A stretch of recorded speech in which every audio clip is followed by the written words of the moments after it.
نواز نے بھی کہا اور بھی ویڈیو لیکن وہ ویڈیو ابھی سماعت ہوئی اپیل کی 18 ستمبر کو وہاں پر پیش ہی نہیں کی گئی. میں کہتا ہوں پیش کر بھی دیں. پہلی بات تو یہ پیش کریں گے نہیں, لیکن اگر کر بھی دیں پبلک میں بھی دکھا دیں. ان ویڈیوز میں دو ہی چیزیں ہیں جو میں دیکھ سکتا ہوں. پہلی چیز یہ ہے کہ اس ویڈیو میں اگر جج کہتا ہے کہ جی چیف جسٹس نے مجھے یہ کہا تھا, اور چیف جسٹس آگے سے اگر اس سے پوچھا جائے تو وہ کہتا ہے یہ بکواس کرتا ہے, جھوٹ بولتا ہے, تو سچا کون ہے؟ بڑی سیدھی سی بات ہے کہ کوئی چیف جسٹس کی ویڈیو تو نہیں آ گئی کہ وہ اس کو کہہ رہا ہے کہ بھائی آپ اس طرح کر دو. اگر جج کہہ رہا ہے کہ جی مجھے آئی ایس آئی کے فلاں بندے نے کہا کہ ایسے کر دو, تو کیا آئی ایس آئی کے اس بندے کی ویڈیو آ گئی؟ اب جج کا کہنا ہے, آئی ایس آئی والے سے کس سے پوچھا, کیا کہ یہ بکواس کرتا ہے. پھر جج کی یہ جج اگر کہہ رہا ہے کہ جناب مجھے فلاں نے پریشرائز کیا, فلاں نے کیا, تو وہی جج یہ کہہ رہا ہے کہ مجھے, اور وہ حلف پہ کہہ رہا ہے, اوتھ میں جو اس نے اپنا ایفیڈیوٹ دیا ہے اس میں وہ کہہ رہا ہے کہ جناب مجھے تو ناصر بٹ نے اور ناصر جنجوعہ نے کہا تھا کہ تیری مہربانی یہ 2-3 چیزیں تم کہہ دو کیونکہ ہم نے یہ میاں نواز شریف کو دینی ہے. تو وہ چیز جو ہے وہ جج کی بات جو انڈر اوتھ ہے میں اس پہ مانوں گا, میں اس کو مانوں گا. جو ایفیڈیوٹ ہے, جو کیونکہ جو ویڈیو مجھے دکھائی جا رہی ہے اس میں جج یہ نہیں کہہ رہا کہ میں اللہ تعالیٰ کو حاضر ناظر جان کے یہ قرآن کریم پہ ہاتھ رکھ کے کہہ رہا ہوں کہ مجھے فلاں بندے نے پریشرائز کیا کہ ایسے کرو, یہ تو نہیں ہے وہاں پہ. اس ویڈیو کو بے شک یہ کہیں کہ جی وہ فورنزک ہو گیا, سچی ہے, ٹھیک ہے, یہ بھی جو بھی ہے, میں جج نے بھی نہیں کہا کہ یہ غلط ہے ویڈیو, اس نے بھی نہیں کہا یہ فورنزک وغیرہ تو بکواس ہے, اس کی تو ضرورت ہی نہیں تھی. یا تو جج کہتا کہ جی یہ ویڈیو غلط ہے, اس نے تو کہا ہی نہیں, لیکن اس نے یہی کہا کہ جی مجھے انہوں نے ویڈیو بنانے سے پہلے میرے ساتھ بات کی تھی اور یہ کہا تھا انہوں نے. تو میں اس کی بات کو ٹھیک مانتا ہوں کیونکہ اس نے ایک حلفیہ بیان دیا. اس کا یہ کہنا کہ میاں نواز شریف کا کیس جو ہے وہ بڑا جاری ہو گیا, اس کو چھوٹ جانا چاہیے, کیسے چھوٹ جانا چاہیے بھائی؟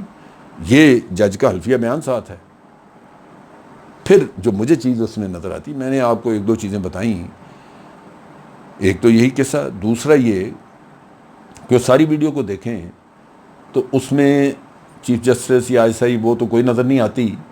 البتہ یہ ضرور نظر آتا ہے کہ جج کے اوپر اگر کوئی انفلوئنس تھا تو ناصر بٹ کا تھا, ناصر جنجوعہ کا تھا. ان کو جج کی گاڑی لینے کے لیے جا رہی ہے, جج نے خود اپنی سٹیٹمنٹ میں کہا ہے کہ مجھے یہ مدینے لے گئے, وہاں بھی ویڈیو بناتے رہے. اس کی یہ بھی ویڈیو جو باہر آنی ہے ان میں وہ بھی ہے. کیسے انفلوئنس ہو سکتا ہے؟ جج تو فیصلہ دے چکا تھا, یہ تو لگ رہا تھا کہ شاید ان کے ساتھ ہی سارا کچھ چل رہا تھا مل کے. میری بات سنیں نا, بات سمجھیں.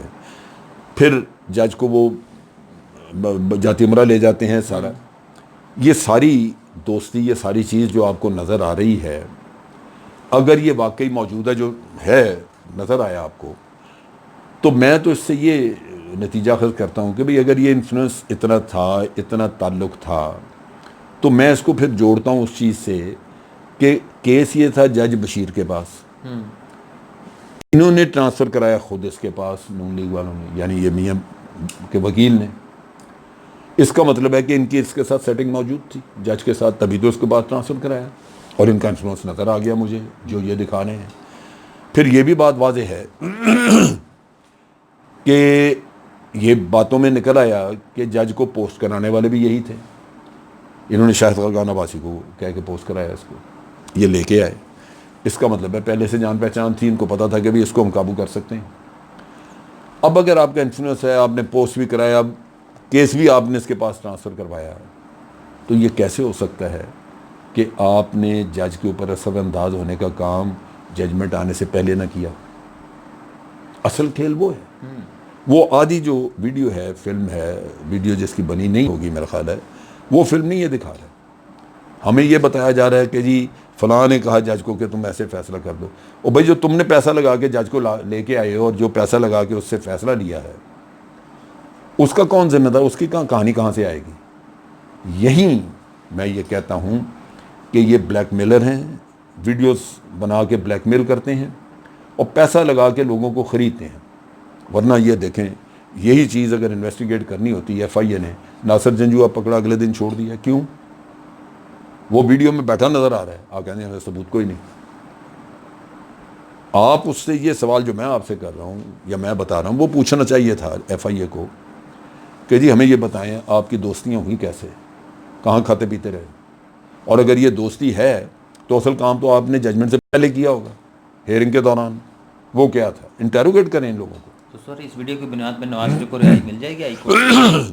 یہ تو عدالتوں کا دیکھو جی, مل جانی چاہیے, اس لیے کہ پیسہ اور بلیک میل ٹیکٹکس جو ہے یہ دونوں کام کر رہے ہیں. میں تو اس کو ملنی چاہیے یا نہیں کا قصہ تو مجھے عدالتیں کیا کرتی ہیں میں نہیں کہہ سکتا, لیکن مجھے یقین کی حد تک ہے کہ یہ بھی چھوٹ جائیں گے, اور جتنے لوگ باقی کے جن کے کیسز چل رہے ہیں یہ سارے چھوٹیں گے.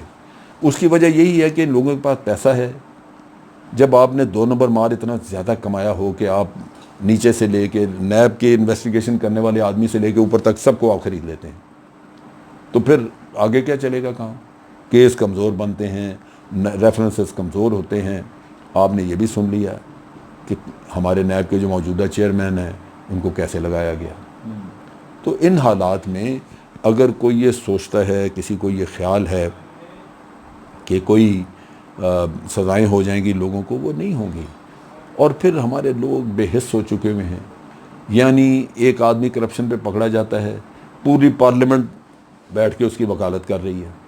بھائی تو اس کو تو اس کے ساتھیوں کو تو ڈوب کے مرنا چاہیے کہ یار اس کے اوپر کوئی تمغہ جرت نہیں اس کو ملنے لگا, اس کے اوپر تو آ گیا مقدمہ یہ کرپشن کا. اب اگر وہ کل کو بری ہو جاتا ہے, مقدمے میں کچھ نہیں نکلتا جو عموماً نہیں نکلتا یہاں پہ, تو پھر تو چلے ٹھیک ہے آپ کہہ سکتے ہیں کہ جی ناجائز پکڑا اس کو. لیکن جب ابھی کیس کی تفتیش ہو رہی ہے تو آپ اس کے لیے نعرے لگانا شروع, پارلیمنٹ کو بائیک آؤٹ کر دو جی, یہ کر دو. اور یہ بربادی ہے اس معاشرے کی. ان کو کسی اور ملک میں کسی کا بھائی کرپشن پہ پکڑا جائے وہ خاندان ڈوب کے مر جاتا ہے. ان کو منہ دکھانے کے لیے نہیں وہ رہتے, وہ کہتے ہیں جی کہ یہ سزا ہو گئی تو پھر تو بالکل ہی ہم جائیں گے. اب الزام ہے صرف, تو اسی کی وجہ سے ہم منہ نہیں دکھا سک رہے کہیں.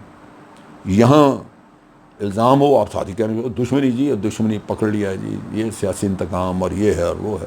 آخری سوال سر, مریم نواز کا مستقبل کیا دیکھ رہے ہیں؟ مستقبل کسی کا خراب نہیں ہے یہاں پہ. آپ کھائیں, مستقبل ٹھیک ہے کیونکہ پیسہ آپ کے پاس آ گیا, اب آپ خریدتے جائیں لوگوں کو اور کام چلاتے جائیں. مریم بھی آ جائے گی باہر, اور پھر آ کے یہ زیادہ زور شور سے, زیادہ پلاننگ کے ساتھ, زیادہ آپ کہہ لیجیے کہ ہمت اور حوصلے کے ساتھ کھائیں گے. کیونکہ ایک چیز جو ڈر خوف تھوڑا بہت بھی کہیں 2-3% ہوتا ہے وہ بھی نکل گیا.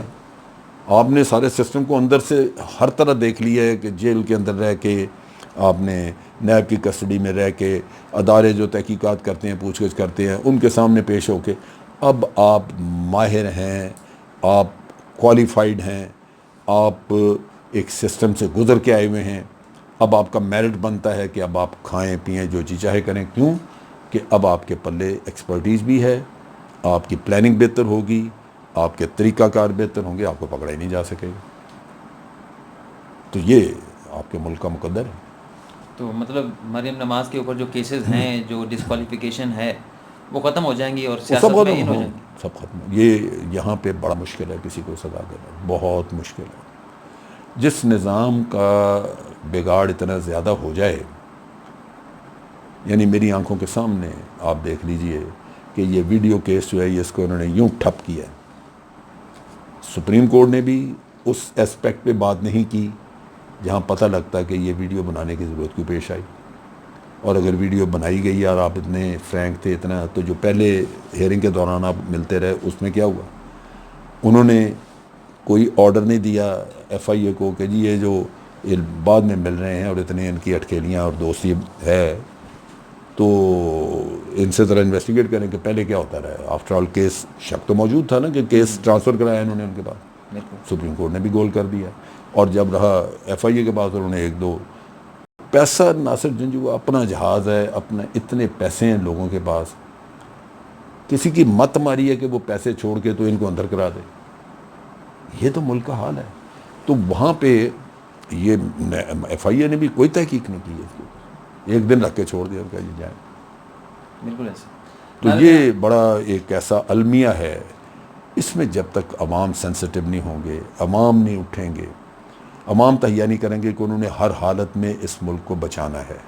اس ملک کے حالات اچھے نہیں ہیں, اس کے بہت دشمن اس ملک کے، اس کے خلاف چیلنجز بہت زیادہ ہیں، باہر سے کشمیر کا مسئلہ آ گیا ہے، اندرونی طور پہ انٹرنیشنل قوتیں افغانستان میں بیٹھی آپ کو برباد کرنے پہ تلی ہوئی ہیں، اکانومی آپ کی ستیہ ناس ہوا پڑا ہے، ٹیکس کوئی دینا نہیں چاہ رہا اس ملک میں، جس سے ٹیکس مانگو وہ ہڑتال کر دیتا ہے۔